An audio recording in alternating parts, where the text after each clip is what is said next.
বৎসগুলো আমি তোদের এই বাঁধন যন্ত্রণা হতে নয়, আজ হতে তোদের আমি এই পশু কুলের হতে মুক্ত করেছিলাম।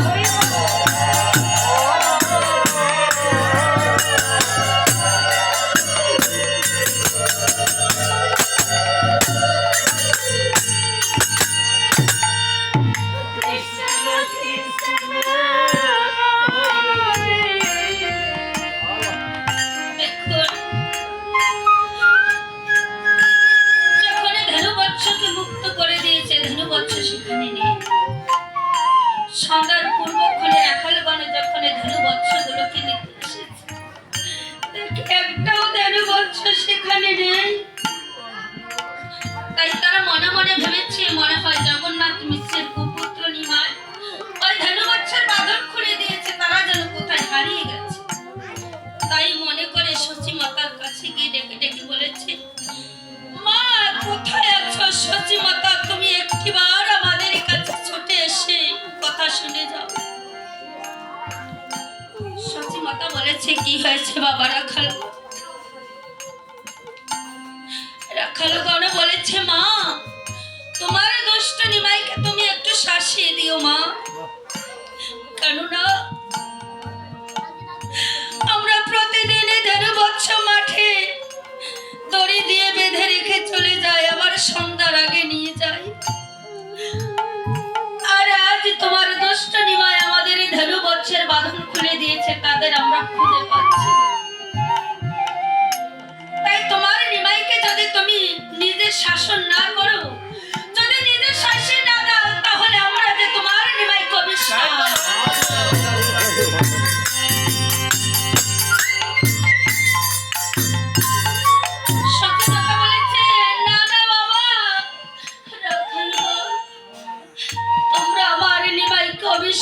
করো না, কেননা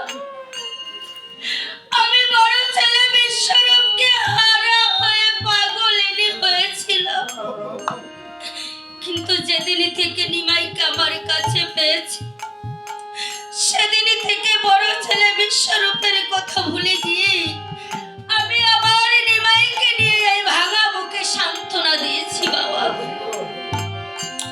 তোমরা চলে যাও, আমি আমার নিমাইকে শাসিয়ে দিব। তাই যখন নিমাই মায়ের কাছে এসেছে, সচী মাতা নিমাইয়ের দুটি হস্ত ধরে বলেছে, বাবা নিমাই তুই সত্য করে বল বাবা, ওই রাখালে গণের ধনুবৎসের বাঁধন কেন তুই খুলে দিয়েছিস? সেই ধনুবৎস নাকি কোথায় হারিয়ে গেছে, তারা খুঁজে পাচ্ছে। সচী মাতার কথা শুনে নিমাই বলেছ, মা ওই রাখালগণ বলে গেল আমি ধনুবৎসের বাঁধন খুলে দিয়েছি, আর তুমিও বিশ্বাস করে নিয়েছো। তুমি তো জানো না মা, আমি যখন ওই গায়ের পথ দিয়ে কৃষ্ণ নাম নিতে নিতে চলেছি, তখন এই ধনুবৎসগুলো আমাকে দেখে হাম্বা হাম্বা করে ডেকে উঠেছে। আর ওই হাম্বা হাম্বা ডাকের মাঝে আমি কি শুনতে পেয়েছি জানো মা? সেই ডাকের মাঝে শুনতে পেয়েছি, হে দুরিদিনের দরদি, হে জীবের মুক্তিদাতা বিপদহারী মধুসূদন, তুমি এই বিপদ কালে আমাদের রক্ষা করো, আমাদের এই বাঁধন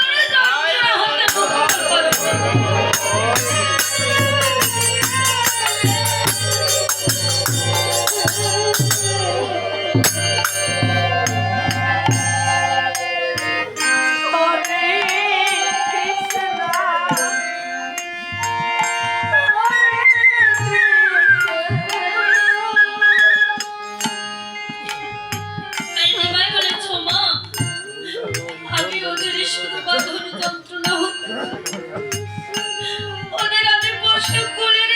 হতে মুক্ত করো।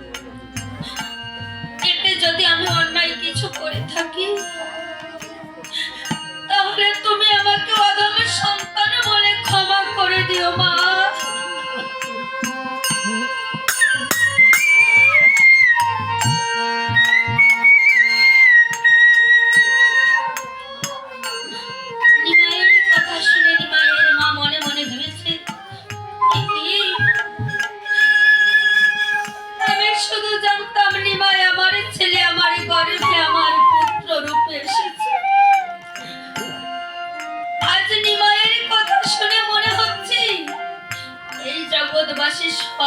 সন্তান।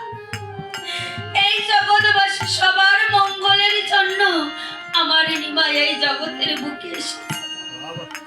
তাই মনে মনে ভেবেছি আমি যদি আমার নিমাইকে আমার মায়া ডোরে বেঁধে রাখি তাহলে এই পাপার জন্য কলিজীব যার কোনোদিন উদ্ধার হতে পারবে না। তাই বলেছি বাবা নিমাই